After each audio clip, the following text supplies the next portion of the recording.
Boy, what a story this was on Saturday. This man was not going to have an entry in the Kentucky Derby, and he went from that to the second longest odds to ever win the Kentucky Derby. And now we're getting ready to have him and his horse Rich Strike come to Baltimore and host him and celebrate him and their team as they kind of go for the Preakness as well. It is a pleasure to welcome in now Kentucky Derby winning trainer Eric Reed, who is with us here on GCR. Eric, it's Glenn and Paul in Baltimore. It is so great to chat with you. Thank you for taking the time, and congratulations on a historic victory.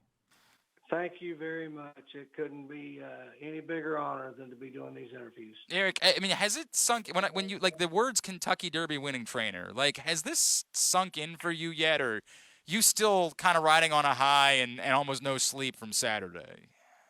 Yeah, I have had 4 hours sleep. That came last night, and everything was just, it's been a blur. But I'm not sleepy. I'm still enjoying. I'm on this big adrenaline rush, and I'm having the time of my life. I mean, I can only imagine. I can only imagine what this is like. Eric, can you take me through your personal history with Rich Strike? And at what point did you say to yourself, man, people don't see it, but we think this horse is pretty special? He's a special animal. He's had a storybook start. He was the first claimer to win the Kentucky Derby. He's the first also eligible to win the Kentucky Derby. First horse claimed to go into the Derby. But anyway, he's just reaching his stride. And we knew a couple races ago he ran against a couple of horses that were, they were already in the Derby. He was chasing them down quick at the end of the race. He blew by him after the race. And what we've seen in the last couple of races, nobody sees because the camera doesn't show after the race how much energy the horse had left, how hard he was still fighting to win. Rick always tells me he thinks he's won every race because he passes every horse before the middle of the turn. And we knew when we got to Churchill the way he took to the track again because he'd already won by many on that track. And how he worked without company. I mean, he worked as faster than anybody at the Derby without a horse making him do it, and did it so easy. We just had a feeling if it was for any other thing, if his running style was any different, we would have thought we were really going to win it. What kept us from being, so overconfident and telling people stuff is we had to pass 18 or 19 horses, and we knew it. Yep. And that's a tall tale. That's the John Wick impossible task, but he did it. Did you see it unfolding as you guys got into the final stretch? Did you see the path opening up along the rail that you had a feeling it was coming, or were you even still trepidatious about that? I saw that he'd gotten in contact with a big group of horses by the time they got to the second turn, and I thought, wow, we're going to show up in here. And I lost him in the middle of the turn. I asked my friend Ken Tyson, I said, I can't find him. Where is he? And it's just approaching the quarter pole. And he says, he just dropped to the inside. I think you're fifth or sixth. And then I saw him, and I knew he was running. I mean, I could see he was coming. And just before he caught Messier there about the eighth pole, I grabbed my dad who was standing in front of me. I says, Dad, I think we're going to hit the board. And he went by Messier so fast. And the next thing I know, he's running up on the other two. And I didn't know who any of these horses were. I couldn't hear the call of the race. I was in space. And then I remember hearing Ken Tyson holler, "Oh, my God." And he did it 3 times. And the last time he went, "Oh, my God." And that's when we took the lead. And I grabbed my father. I said, "Daddy, we won the Derby." And I collapsed. I did not see him cross the finish line. So that's real. So I heard you reference that after the race. That's real. You really did collapse out of the sheer kind of magnitude of the moment. I just lost it. And when I went down, all my crazy buddies that were in the paddock with me watching the race, they thought it was like Super Bowl touchdown. They all jumped on me. And next thing I know, there's 2 guys pulling me up. He's got a bad back. Let him up. And man, it was just so unbelievable. And man, it's I can relive it right now, just like it's there, and I still don't see him cross the finish line. Eric Reed is with us, Kentucky Derby winning trainer. of Rich Strike as he's getting ready to come here to Baltimore in the Preakness in 2 weeks. Eric, at this point in your career, had you kind of made peace with the idea that, like, hey, I might never be a trainer that wins an American Classic. I've had a good career. Had you kind of been all right with the idea that you would never maybe be a Kentucky Derby winner? Yeah, truthfully, I never. Everybody wants to win the Derby, okay? Right. But I never even bought a horse trying to make it a Derby horse. I just wanted to keep good horses in the barn for my clients where we could make some money. I never had anybody pump the kind of money in that it usually takes, and so I never even thought about running in the Derby. I always thought it'd be cool to do it, but I figured if I owned one myself, I'd sell it before it got there. I couldn't turn down the money it would be offered, and so I wanted to be in it, but I never thought I would. And when I got in there, I had to get in such a hard way to get in that that was the win for me, just getting in. Right. I thought we had done all we needed to do. Right. And, gosh, to hold the trophy at the end with my father who got me in this game and all the tragedies that we've been through for the last 5 or 6 years, God is good, and dreams do come true. Eric, we've heard that a few times. You had thought about, just getting out of the game after some of the things you guys have been through the last 2 years? Yeah, we had a really bad barn fire and lost 23 horses from a lightning strike. I was going to quit then, and I had some real high-profile trainers call me and offer me horses, clients, and they said, Eric, you fought too hard to get where you are. Don't go out this way. And then these people's kindness from all over the country I didn't know that brought me towels and blankets and feed and hay. And, something said, you're not supposed to go out or these people wouldn't be doing this. So I fought back, and then I lost 2 of my assistants a year ago within 3 months of cancer. They've been with me for 25 years.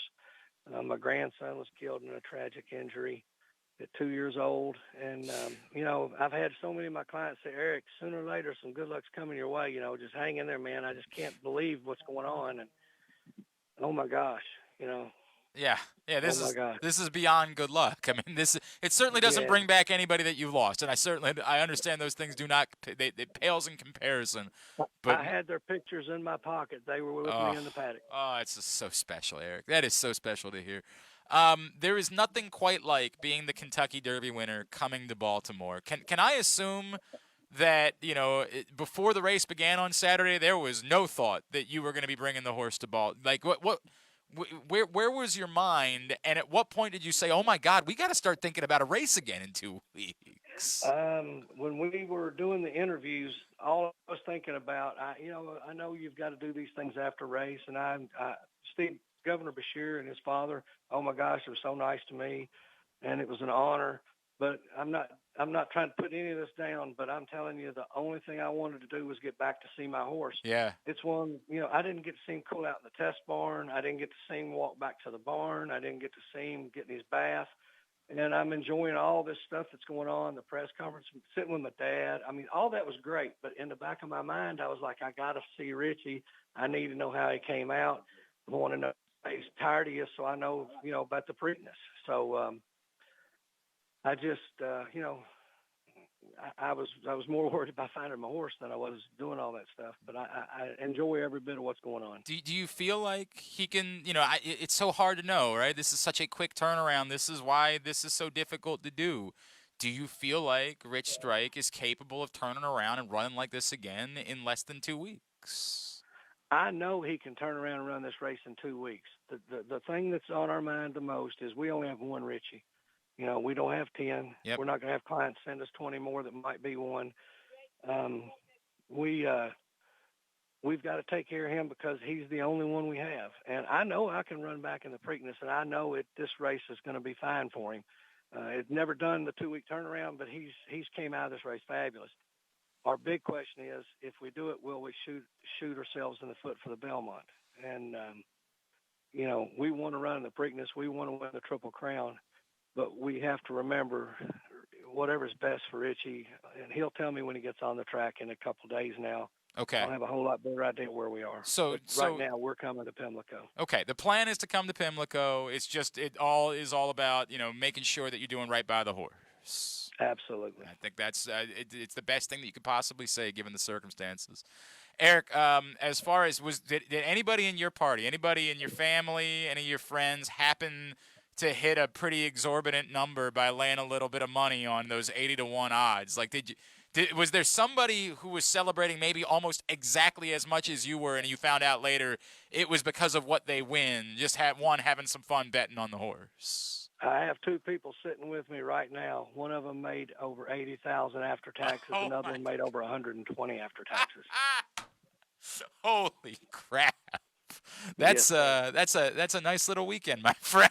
yes, they did better than I did probably. So. Yeah, right. But And we love this horse going in, and these are my friends. And it didn't take a lot of money to make that money. no. You know, they just had faith in him, and they bet some tries and wheeled him and did some things, and they made a lot of money. And then, before we let you go, as far as your reality, do you see, have you started to hear from other owners? Have you started to hear from more people that want to send you a horse? Has this changed your trajectory moving forward as a trainer? Yeah, we've had some calls, and I've got a very nice training facility in Lexington that holds 100 horses, and I don't need to pack up and send 20 horses to New York again. I've done that. I was stabled in Belmont, stabled at Santa Anita, and I've got a great place and I can run right here with this purse money in Kentucky. Is getting great year round. So I hope it does give us some better horses, and we're here. But no, I'm not going to pack up and start running satellite stables again like I did for 15 or 20 years. This is from a listener, Chris, and I apologize. I promise I'll let you go, 'cause I know you're busy. What we saw from the horse afterwards, was that normal? Was that something that you had seen before? It obviously got a lot of attention online and in that world, but what we saw from the horse after the race, was there any reason to be concerned about that?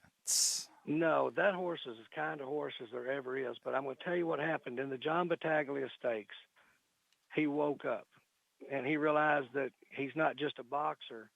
He turned into Mike Tyson. So he's funny and jokey, but when you get in the ring, he doesn't want to punch you. He wants to kill you. And he ran every horse down in that race, and he had never had a pony try to pick him up. So when he's galloping out and he's 8 or 9 in front of the field, he's already passed them all. Here comes another horse in front of him. Yeah. And he thought he was supposed to outrun that horse. Got it. And then what happens is the rider goes up, grabs him to slow him down, and he's like, "Hey, what are you doing?" And the outrider did nothing wrong. He got severely injured. His horse got severely injured.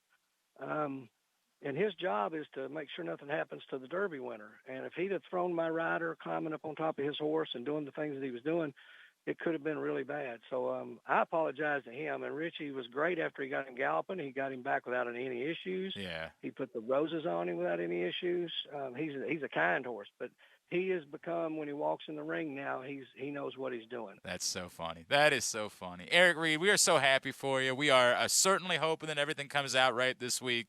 It is a party unlike any other for the week for the Derby winner coming into Baltimore, man. We can't wait to see you here as long as the horse is up for it. Congratulations. What an incredible moment it was watching your horse make that move and win the Kentucky Derby. Thank you for taking a couple of minutes for us. I sure appreciate your time. Thank you for having me. Eric Reed, the Kentucky Derby winning trainer of Rich Strike, joining us here on Glenn Clark Radio.